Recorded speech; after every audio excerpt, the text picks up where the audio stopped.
Hey, Darb, welcome to the show. Thanks. Great to be here, Brian. At Sevco, we just came out with our Sevco State of the Cybersecurity Attack Surface Report. And this is the newest report for the second half of the year for 2023. So I know you were, you were inside this report, you were inside the data, you were really key to this creation. So I just kind of wanted to explore it with you and kind of get your thoughts on a couple items. The first is, Sevco's been doing, iterations of this report for a couple years now. So what are some of the trends you're seeing? What's getting better or what's getting worse? So, yeah, that's a very, very broad question. So I would say what I'm seeing getting better, particularly if you have an asset intelligence platform like Sevco, is your control coverage is actually getting better. Still not where we want to see the industry, right? But folks who have Sevco security over the last 6 months, they've seen a 50% decrease in the number of devices missing controls.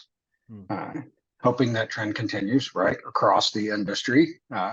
So I like to say I'm a vendor. If you're not using our asset intelligence platform, use an asset intelligence platform because they do work, right? You just don't have the visibility. I work for Sevco, so mine's the best, right? But you can see it in the numbers. You can see that they are drastically increasing.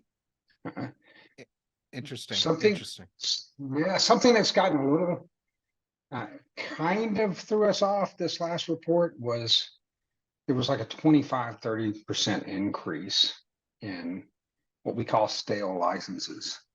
So we were thinking, why in the world did that jump so much? And these are agents that we see from a single source and no other source. And we haven't seen any activity from them in that source that we got them from in 30 days, right? So essentially, they've decommissioned this device and they just didn't clean up their inventory, right? Well, the issue with that is you're still paying that monthly fee on that inventory, right? Because you've got it in there. Where are you seeing that more? Are you seeing that more on the EDR side, the patch management? Are there some things that just kind of stand out that there's a lot of stale licenses in that category? Yeah, endpoint protection, EDR are the biggest culprits. Patch management, not so much. A little less of an increase, but an increase. And as we thought through, like, why was that even occurring? The main reason is people got laid off, right? You're not used to decommissioning, 20% more devices, right? You're used to decommissioning one a quarter, maybe. And with the influx of layoffs, so it kind of made sense to us. Yeah. I mean, we should see a bit of an increase there, right? Because we shouldn't, because you should decommission your devices correctly. But it is the reason we were seeing all those stale licenses. As you know, that's cost for businesses, right? Yeah. Like you're paying for those licenses until you clean them up. Yeah. So a lot of our customers at Sevco, or we have a large number of customers at Sevco that are MSSPs. And some of our MSSPs are quite large. They support thousands of emergency call centers and massive numbers like of gaming organizations and just really big ones. And then we have some that are a little bit smaller, a little bit more boutique in their focus. But when you look at this data through that lens of an MSSP, whether it's one of these extremely large or maybe more boutique ones, what's the data look like from that perspective? So this is where I saw the most striking differentiation. Customers, and they're mainly SMBs, right? SMBs generally are the majority of most MSSP partner clients. MSSPs on across the board controls are less than 1%. They're less than 0.5% missing controls. And it's because it's what they do, right?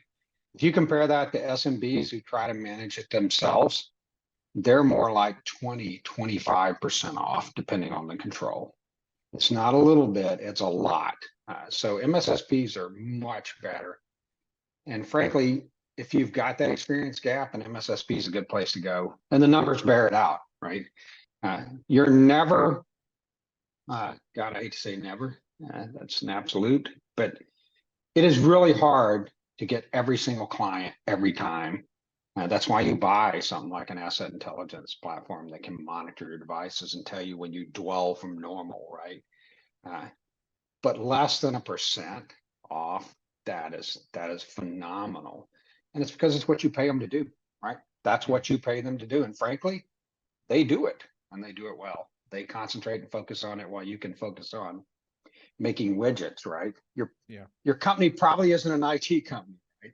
And focus back on the business you work on. Let these experts focus on what they work on, which is security, right, and coverage.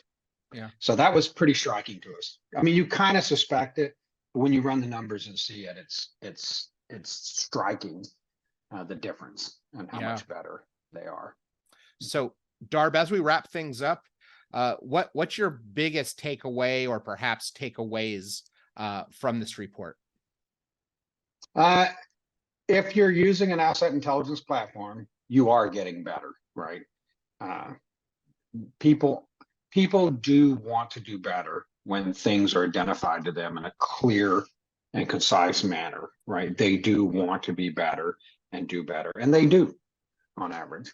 And man, if you're a small business, don't try to manage your own IT, right? If you're generally going to come out better, personnel wise and overall coverage, just having someone who does that for you, right? I mean, you don't run your own PBX anymore, right? The phone company runs that for you, right? It's the same kind of comparison, right? If you're a small company, let somebody else run that for you. That's what they're trained to do. Yep. Awesome. Well, Darb, thanks so much. We really appreciate you being part of the show. Yep. Thanks, Brian. Appreciate you.